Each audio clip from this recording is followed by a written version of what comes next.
Hello and welcome everyone to another edition of the Analytics That Matter podcast. This is podcast number 3. It is May of 2021.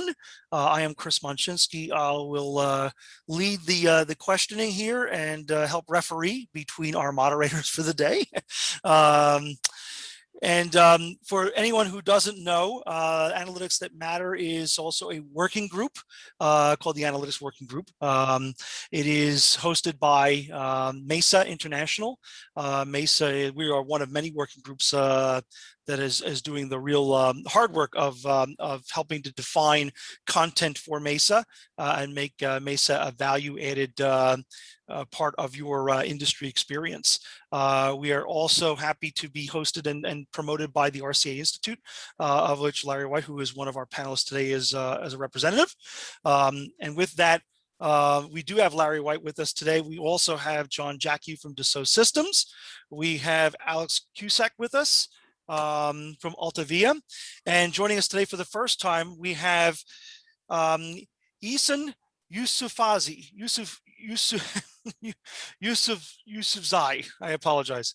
I knew I was going to screw that up. But he will be joining us today as well. He is from NVIDIA and is also a member of our working group. As is typically the way we perform this podcast, we have a topic or question, and we allow our panelists to do a deep think on it, and then debate one another on the merits of the various thoughts that they put forward. Today's question that we've agreed upon to discuss is: when do you pull the plug on a project that is tanking, and what can we learn from the fail? So specifically, if you think about it, we talk a lot about technologies and all the new things, the tools that we can apply, and all the new answers that we can get to help drive manufacturing efficiencies and productivity through the application of analytics. But it is not all just a wonderful story, fairy tale from start to finish when we implement these projects. Typically, there are a lot of fits and starts. And we can get discouraged pretty easily. Money can be spent.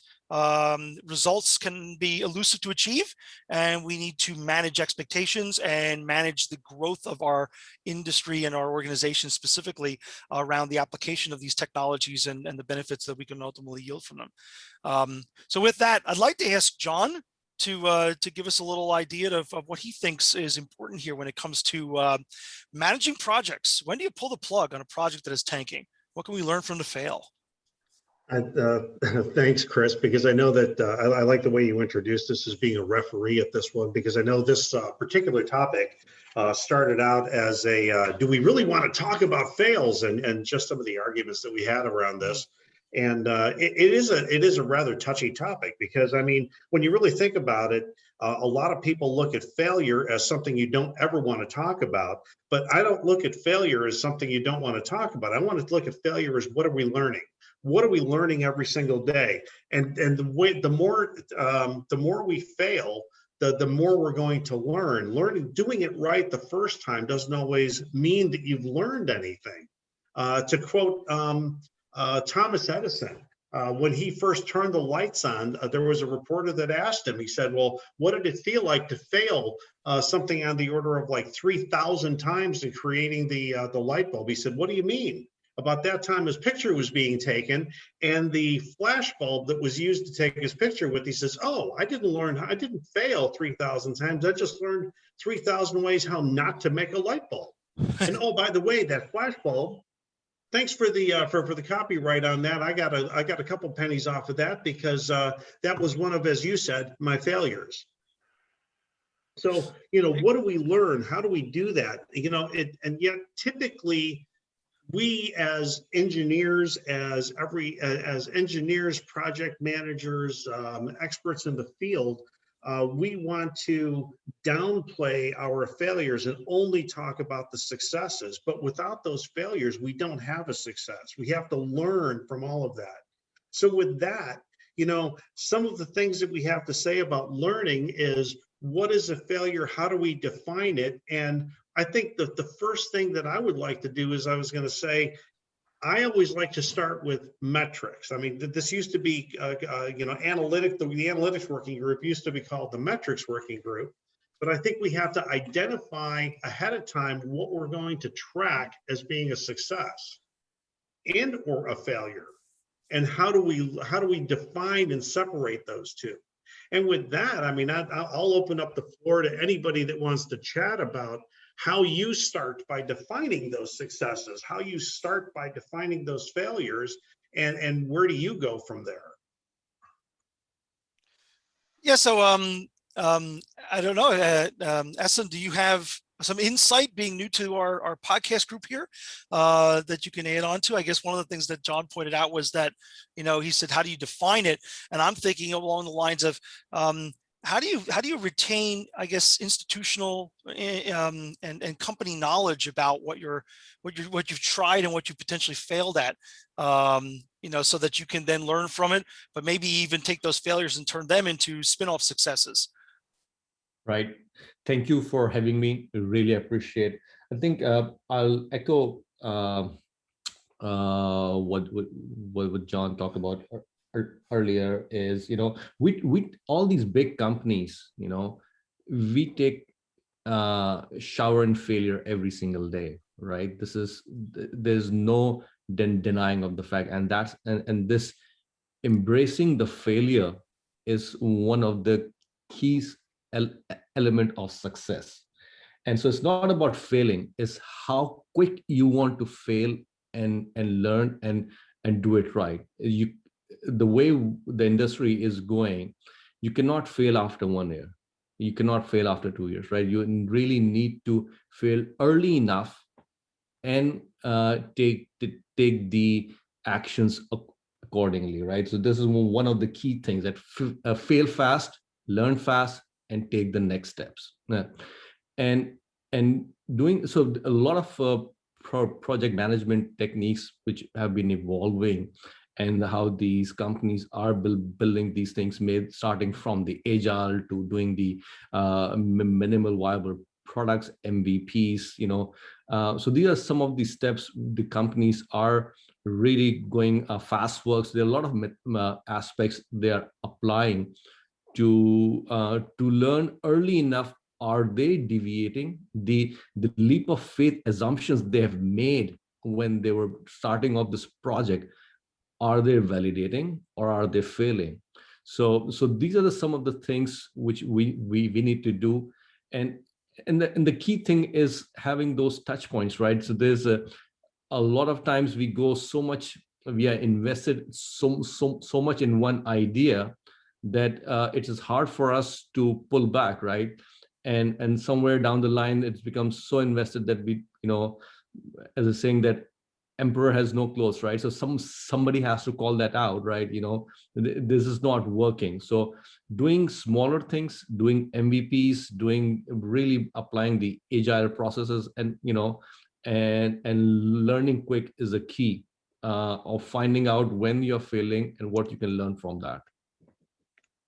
That's a great point. And I've heard that as well, that, it's anytime you're beginning a new endeavor, implementing a new technology, a new technique, changing a business process, if you fail often, you want to fail early. Exactly. You want to, and have those learnings quickly compounded so that you can continue to steer the ship in the right direction. So I think you really crystallized that important process of any endeavor like this, when you're managing a multi-year a project, adopting new technologies, new techniques, is they often say fail early and fail often, but fail early. That's the key piece, right? Alex, did you want to continue on that discussion and talk about any other important things that we need to know about, how do we, again, capture the learnings from our failures in projects and identify where we may have successes hidden in the rough, if you will? Sure. So both John and Essen brought up some very good points, and I kind of want to talk a little bit first about the people side of things. Specifically, we brought up a very good point about having a place where you can fail early and fail often. You can't learn without failing, and you need to fail early. Otherwise, you're investing a lot of time into something that's already a waste, and that feeds into you know, the sunk cost fallacy, you know, our bullheaded nature to sit and keep pushing on a path that we know it's not working, but we either through hubris or just well, we've already spent so much on this, what's another year kind of mentality. But developing like a safe working space for someone to, yeah, say the emperor has no clothes, that is tremendously important in any organization. And we're seeing that because the ones that do grow fast and the ones that punish failure and run people ragged and expect perfection on the first go around, well, they're starting to get just beat out by the guys that have realized that human beings are imperfect and make mistakes. So to that point, spinning those losses into a success. So sometimes we either take a very large project and the overall large project is an absolute miserable failure, right? So like we're gonna just completely overhaul all the KPIs and metrics in our organization. And one, the scope of that project is way too huge for, I don't care who you are. That's just way too much. Focus on, you know, one narrow vertical at a time. But what you could learn from that is while you're trying to overhaul the entire system, you're probably going to have to go back through and you're going to audit everything. And from there, you'll probably be able to find smaller wins. And it's about taking those smaller wins, even if the overall project fails, and turning them around. Sure, they're not going to, you know, maybe they don't get you the ROI that you want, but at least you're getting ROI on a project, so it's not a total loss. And that's, I think, another important thing is, you know, everyone's so concerned about getting to the finish line. Sometimes I think, you know, just remember you made it to your first mile marker. You made it halfway to your first mile marker. You set a new time. Thinking in those smaller increments will not only, I think, help you recognize when a project is tanking, because maybe you're not hitting those milestones when you expect to, or you're running into a bunch of blockers that you didn't even have the opportunity to know about, but you'll start to be able to become a better project manager by taking smaller bites. Because everyone wants to change the world, but you know, someone needs to change the toilet paper roll too, right? So, you know, you made some interesting points there, you know, adding on to this discussion here that to some extent it's about, you mentioned, you know, obviously big projects, obviously, and it was mentioned before that, you know, the longer you wait before you realize that you're heading in the wrong direction, the more painful it's going to be for the project, for the initiative, for the organization, for the future of whatever you're trying to pursue. And you also made the point that one of the ways to mitigate that, I think, was to take on smaller chunks, to build foundationally, to have a roadmap, to treat an endeavor like implementing analytics as more of a journey to a destination than some punctual rapid change in an organization. Larry, you know, I know that talking beforehand, you had mentioned that this is not necessarily your strong suit in discussing, you know, the project management and whatnot related to you know, success and failure here. But I do know that because of your view from the enterprise side of the world and the accounting side of the world related to manufacturing and operations, you sit across from your vantage point the entire organization, so you can see things maybe from a different perspective. So I'd really like to know, you know, when does a project become a success or failure? How do you manage project failures or failures along the way when you're dealing with the whole organization, enterprise, accounting, you know, goals within an organization, you know, proper, not just, let's say, a bunch of engineers in a room trying to implement the latest gadget? Well, that's what I was going to bring up, Chris. I mean, I'm gonna go back to the finance and accounting basics here. And you know, when a project gets approved, it typically has a budget, it has a planned ROI, and one of the important things is to keep looking at that. A lot of times companies just approve it and then forget it. But But a key is to keep looking at that and keep asking the questions. You know, how are we doing on the cost of this project? Is an ROI still achievable? Is it the same ROI? Have we discovered things that are different? Is a new ROI relevant? And then you have to even go beyond the purely financial aspects, and you have to say, how critical is this project to our strategy and our competitiveness? So all of those things go to, you know, in essence, from a different point of view, reinforcing the idea of someone needs to be keeping continuous tabs on this project and asking what is going on and what is changing, because on any project, especially the challenging ones, there are going to be changes. There is going to be learning that involves. And I think that's a benefit of going back to a structured set of financial and ROI metrics. Not that they should necessarily be carved in stone, but they provide the initial expectation and they provide a basis to adjust that expectation. And they also will give you an indication of relative success and relative failure, which makes you think about what you're doing. Excellent. So Can I riff on that a yeah, little bit? absolutely. Go right for it, John. Actually, something that Alex said just a minute ago, and then what to build on what Larry is connected to.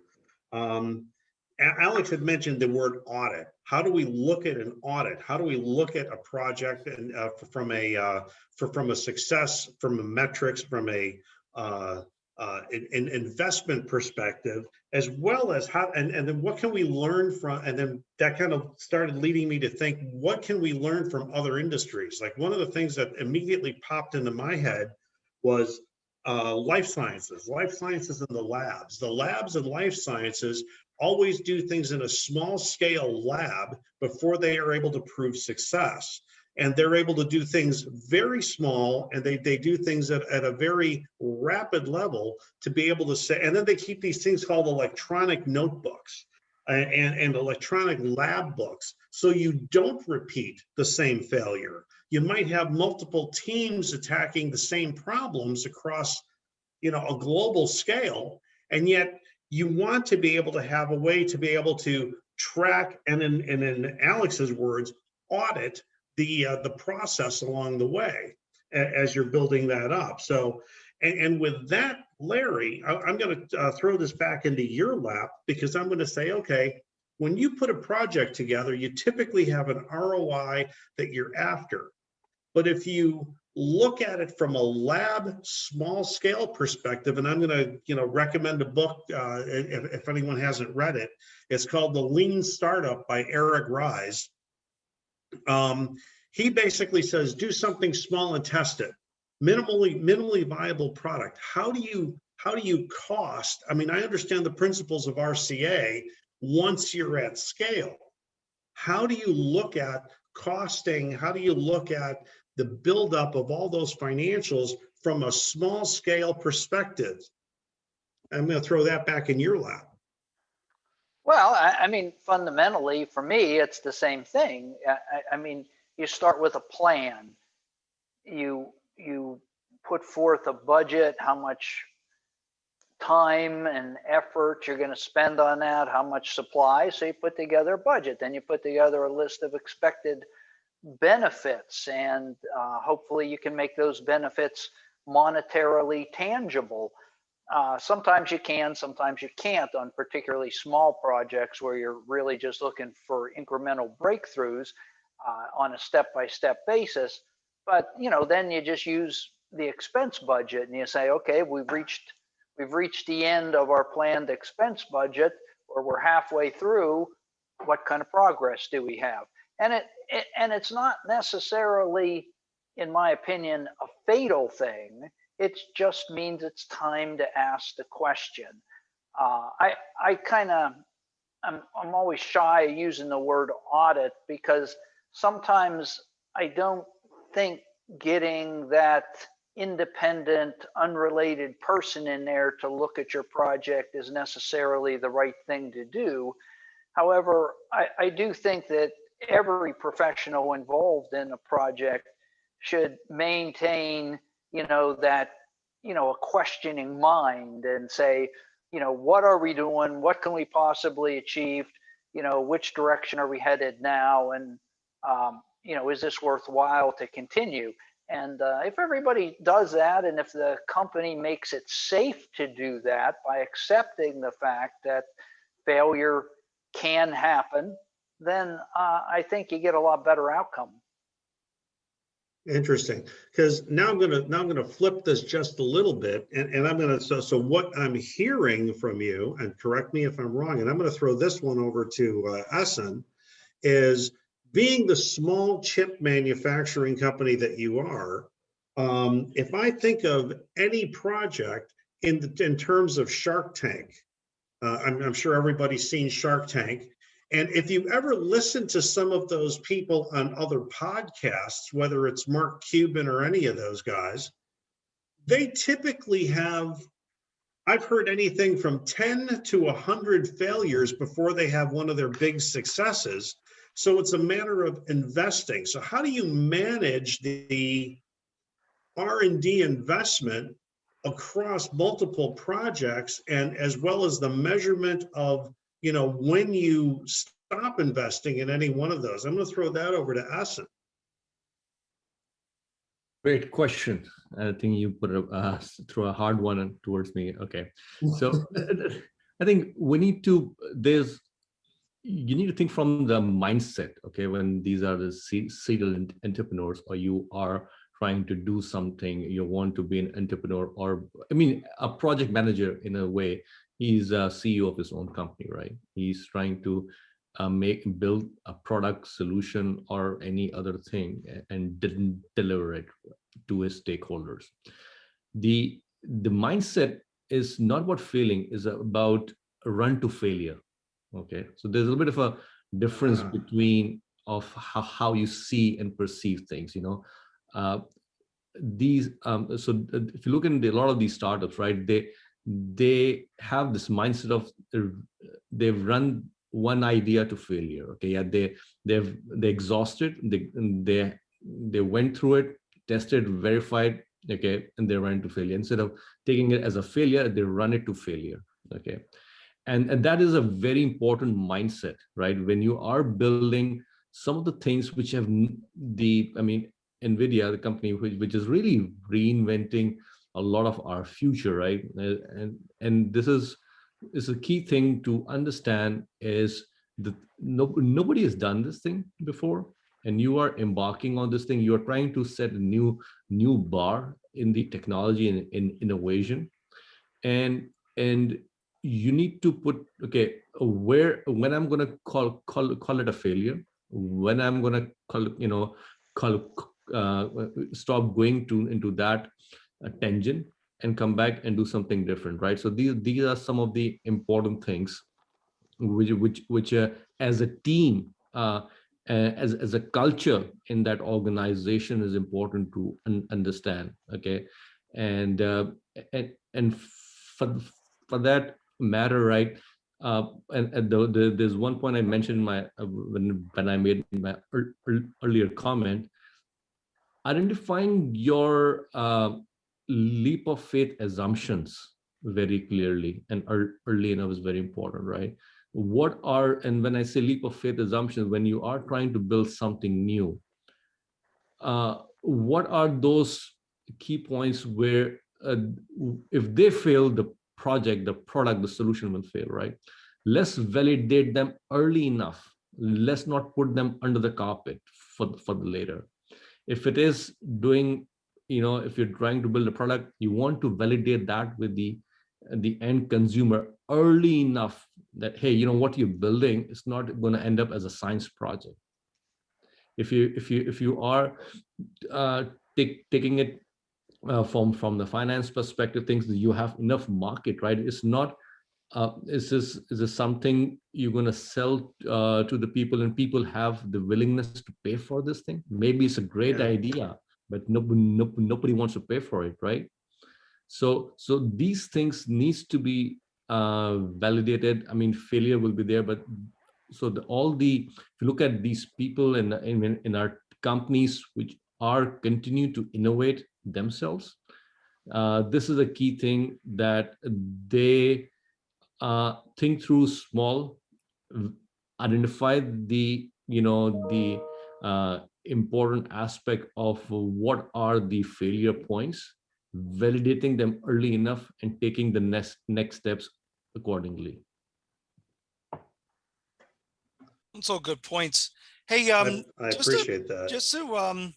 just to kind of bring it back to the question here, it was kind of an interesting, if you sitting back and listening to the comments that we're all making here, each one of us, of course, is driven, like most people in any profession, to success. We want to succeed. We do not want to fail. And so the tone and the tenor of our comments are, how do we define or success differently? How do we define and be flexible about our ROI?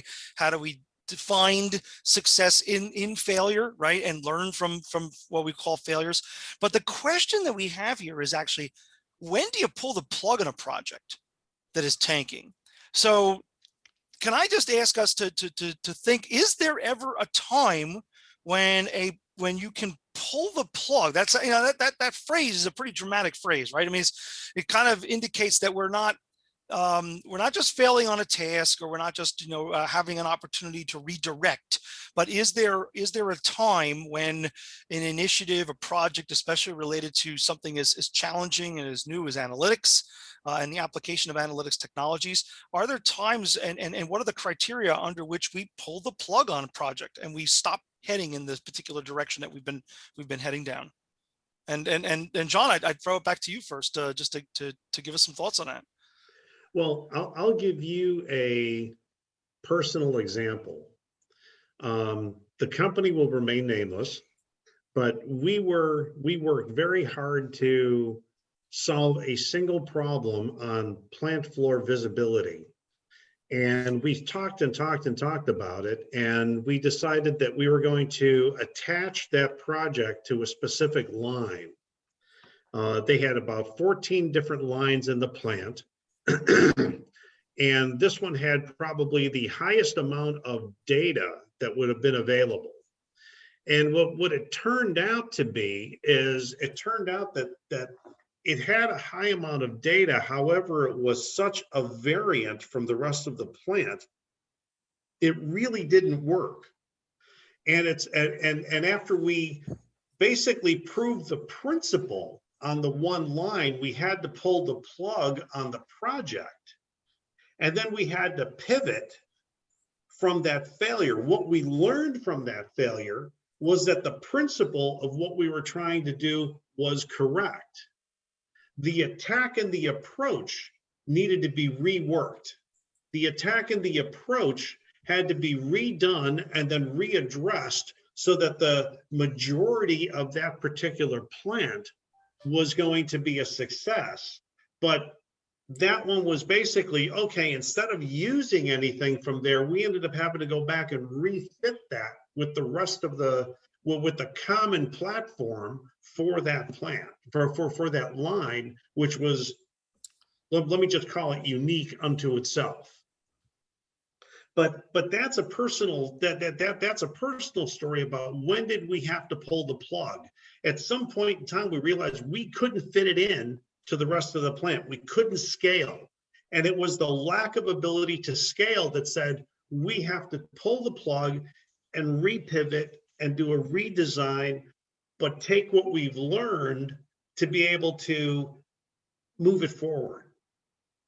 So the project failed. The project didn't completely tank. The principle was still there, but we had to readjust. Okay, interesting. So, Chris, if I could comment on that, I mean, when a project goes bad, one of the traditional things you look to is, who's the project manager, get him out of there, or her out of there, get a new one. But, really, you pull the plug on a project, especially from what Essen said, when the purpose ceases to exist for the project. Good You point. know, with John really, John's example really completed the project. They just had to stop the first iteration and start a new iteration based on the learnings from that. So it seems to me that what we're getting at, what we're seeming to say is you pull the plug on a project when the purpose fails. If the purpose is still there, then you do other things to adapt the nature of the project to perhaps enhance its ability to succeed. Good point. Absolutely. Alex, Essen, any other thoughts on that? You know, the drama of pulling the plug, on a project. We have, all of us have a stake in, we're all here because we want to participate and contribute to this field. So we all have a stake in success in this area. But pulling the plug is pretty dramatic. What do you think? Yeah. So actually, when Larry said, it's like, oh, well, you look at the project manager and we're like, well, time to terminate that dude. And I'm like, thinking to myself, reminds me of an earlier joke we made in the pre-show about, when should you pull the plug on a project? The first time we face internal resistance. Yep, absolutely. Yeah. Go ahead. Yeah. Yeah, because if someone's like, oh, well, I don't see the ROI on this project, and you've already had the KPIs, you've got the budget approved and everything else, it's like, well, they're just trying to tear you down, or maybe they either don't understand the investment or they don't think that the ROI is realistic. Sometimes they're coming from a good place. Sometimes people are people. To that point, though, when do you pull a plug on a project? So, I work a lot more in marketing and sales analytics than manufacturing metrics. But I have found that typically when we're doing projects, we got about a year. If I don't see the change that I need in about a year in terms of campaigns and seed time with marketing and outreach and everything else, that's the time to pull the plug, because at that point, people's thoughts have shifted. Everyone likes to talk about we're a 5-minute culture now with Twitter and everything else. The goldfish attention spans. So we really have to pivot a lot. And I'd say that's my kind of general rule is, and I think that actually kind of builds on Larry's really good point of when the purpose no longer exists, when you're no longer answering a question that people need to have answered, that's a good time to look and say, maybe you can salvage it. But if not, hey, no harm, no foul. You did what you could and you are where you are.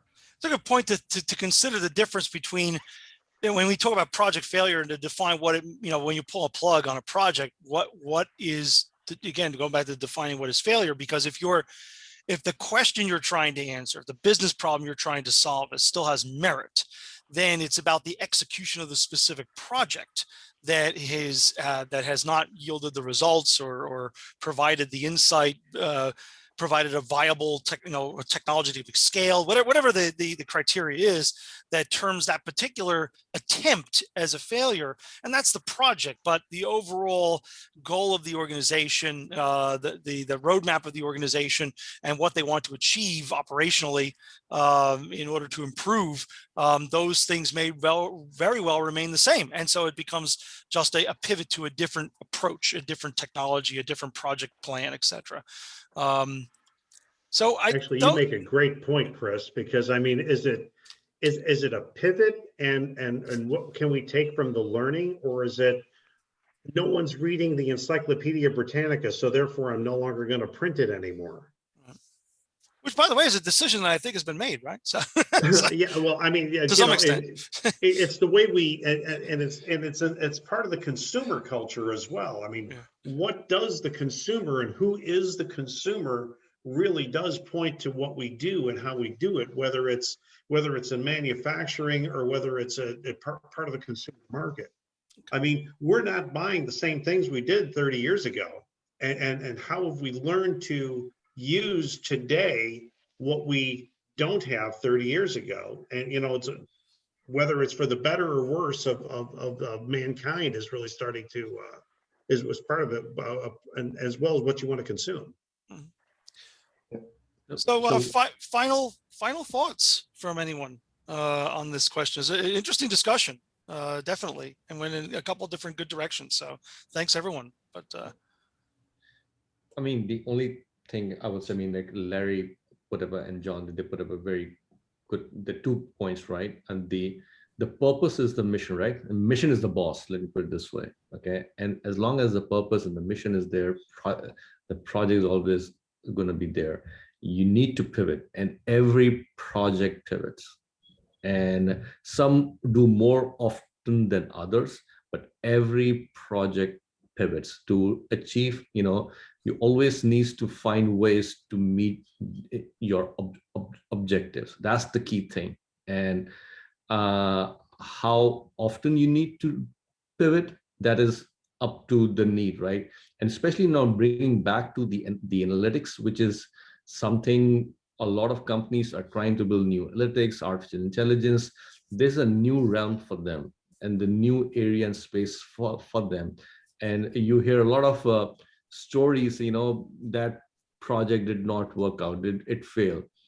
And, it did not fail. It is kind of, you did not pivot and meet your objectives. Your purpose statement is still there. You have still not solved that business problem because you started to solve a business problem. As long as the business problem is there and you're not solved it, project is not failing. You need to pivot and pivot as much as you want to. And the goal is to serve and achieve or solve your business problem. That's the key thing. that's a great way to kind of round out this discussion and kind of reframe this question, that the reality is that project to project, you don't necessarily pull the plug on the initiative, on the goal. If the mission is still there, if the organizational goals are still there, then the projects themselves are just stepping stones on the path to success.